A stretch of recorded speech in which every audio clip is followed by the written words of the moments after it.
It's Temple Tuesday. I'm Joey, and I'm here inside the Shalom place at the Community of Christ Temple in Independence, Missouri. And this room is located as you're walking in through the east entrance of the temple. And as you turn to your right, you'll see all of these windows, and upon them are written Shalom Place, Shalom Place, Shalom Place. And you'd immediately say to yourself, hey, I recognize that word. That is the Hebrew word for peace, Shalom. You'd also walk by what you can barely see through the windows, but there is a display for persons who have been recognized and received the International Peace Award from Community of Christ. These are people who have made important contributions to the efforts of peace on and for the earth. And this space is actually a multi-purpose space. So at any event you might come to here at the temple, you might see different chairs in here, or it's set up with tables, people giving presentations or different classes. I've seen this space used with the community to invite leaders and members of the community to come in and discuss important and sometimes difficult topics. I've seen just people at events gather around this piano to sing out of the hymnal. Community of Christ sings different songs for peace. I've even seen choirs practicing and even dramas being prepared and other elements for services that will take place right across the hall in the temple sanctuary, or maybe across the street in the auditorium. Another interesting use of this room and space is that we have different volunteers who make themselves available for persons who come in and want to speak personally with a minister. And so some of these rooms in the back are places where ministers can meet with people who want to talk about their own personal peace journeys.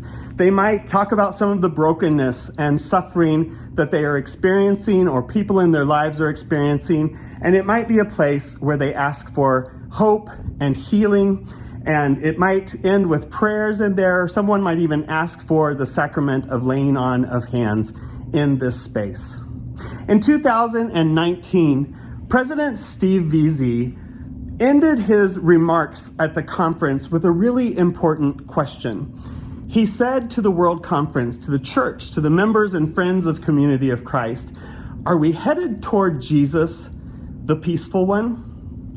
And I found this to be such an interesting and wonderful question.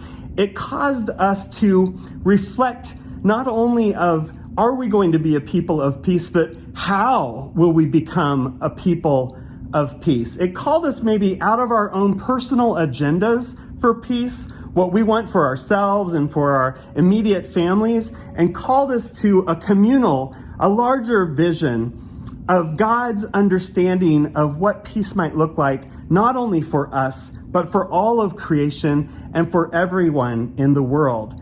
It called us into questions of social justice, into questions of economic justice, into questions of what are the political systems and other structures that are getting in the way of peace for everyone in the world. It made us question our own history of wanting to be a people of peace.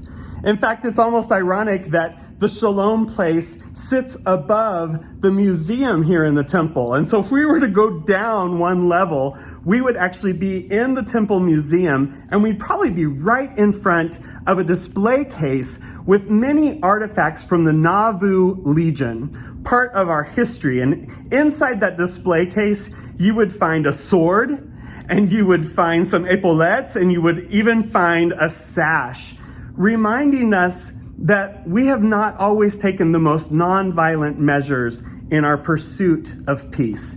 In fact, at one point, we had an army of almost 5,000 soldiers to protect that precious peace that we were looking for.